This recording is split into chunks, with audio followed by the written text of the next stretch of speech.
In terms of our audit process, we want to understand who is actually within my department is using my data sets. Who are the other business stakeholders other than my department are actually using my data sets?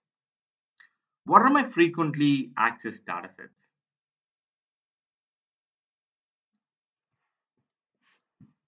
And how many reports are generated using with the data sets the business stakeholder actually put it on the data lake?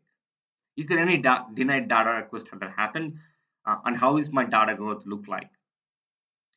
The beauty of the platform is that once you enable auditing, all this information are actually captured in terms of logs. And we build dashboards to help the business owner to actually understand how people are actually deriving value from the data sets. This is a sample report. As you can actually see, Mark actually access the health data sets, and there are different users.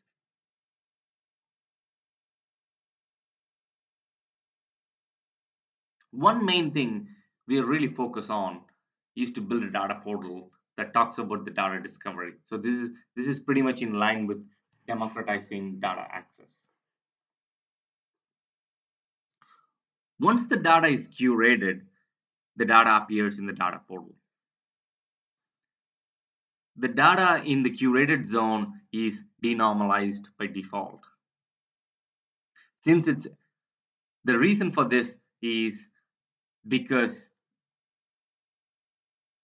the the data lake platform works really well and it actually scales well if you store in a denormalized form.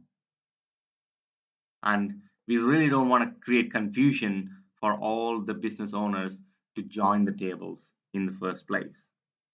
So everything is can be usable by out of box. And most of the BI tools do their query processing in the data lake, which is the distributed platform, and most of the denormalized data are stored in a Parquet or a Abra format. And the tools in the data lake platform are optimized for recovering denormalized data.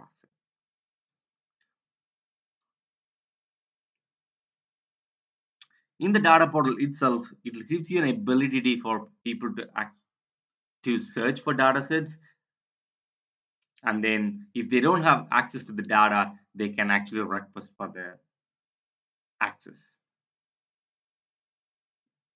There is a wiki page attached to every single dataset that is indexed by the data portal. The wiki page contains metadata information, when was the last time it was updated, the access control information. So, and then they have information on lineage, what kind of reports or KPI metrics that's been derived from this data sets. And this wiki page is completely owned by the business owner, and they have to update it periodically, and this is being reported on the governance structure, especially to the Data Governance Council on a timely basis. These are the three things we want to capture when the data flows. When the data flows, its definition flows, its access control flows, and more importantly, the audit information also flows with the data.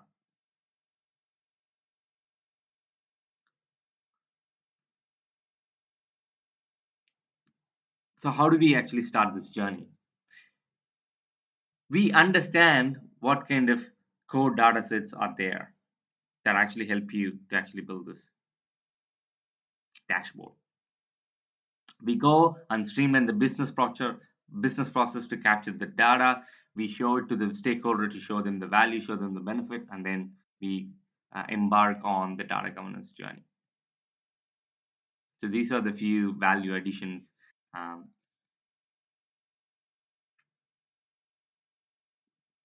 so in terms of data governance evaluation framework, we report on a periodic basis on how many number of data documentation is being done so far on how many data sets.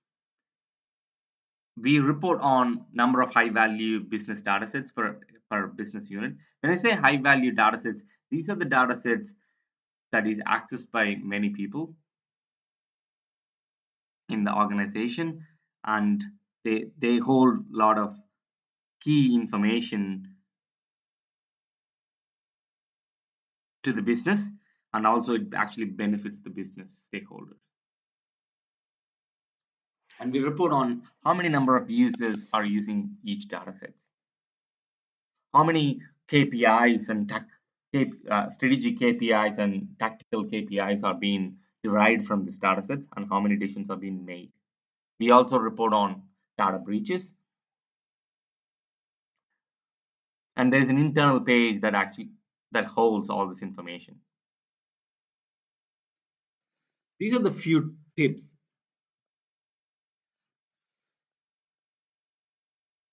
Show people the benefits of data governance, otherwise it's hard for them to actually conceive. More importantly, explain it to them. What is the benefit for them to capture data with high quality, to apply all the privacy principles in the first stage? Of course, data centric thinking has to be on the organizational DNA. Always focus on the user growth instead of data growth. The more users you get onto the data portal, and also enable them and empower them to actually use the data sets, it will have a massive uptake inside the business and also inside the organization, which will put you on the path of to become a data driven organization. Everything you do it on a very agile way, and then try to automate everything as possible. Thank you very much.